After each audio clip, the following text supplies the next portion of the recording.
आप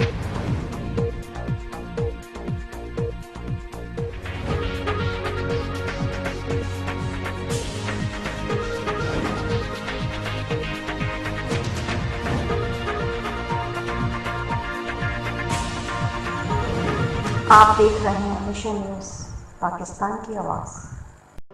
अस्सलाम वालेकुम, मैं सबा मलिक। आप देख रहे हैं मिशन न्यूज़। खबर शामिल करते हैं। मलक मकसूद चिन्योट से चिन्योट मजदूरों के आलमी दिन के मौके पर DHQ अस्पताल चिन्योट में मुनक्किद तकरीब में district police officer Chiniot Bilal Zafar ने खुसूसी शिरकत की।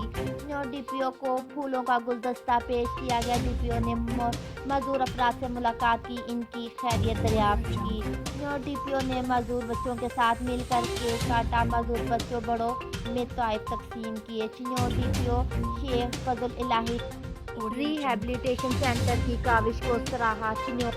इस दिन के मनाने का मकसद बतौर माशरा हमें मजदूर अफराद के बारे में अपना नुक्ता नज़र तब्दील करना है, ताकि मजदूर अफराद किसी भी मौके पर एहसास कमतरी का शिकार ना हों। DPO चिन्योट मजदूर अफराद को अल्लाह ताला ने कुछ और सलाहियतें अता की होती हैं जो आम इंसानों से ज़्यादा हैं। DPO चिन्योट इनको बस थोड़ी सी मदद की ज़रूरत होती है, जो बतौर माशरा हमें करनी चाहिए। DPO Bilal Zafar, district bureau chief, Malak Maqsood Chinioti, mission news Chiniot.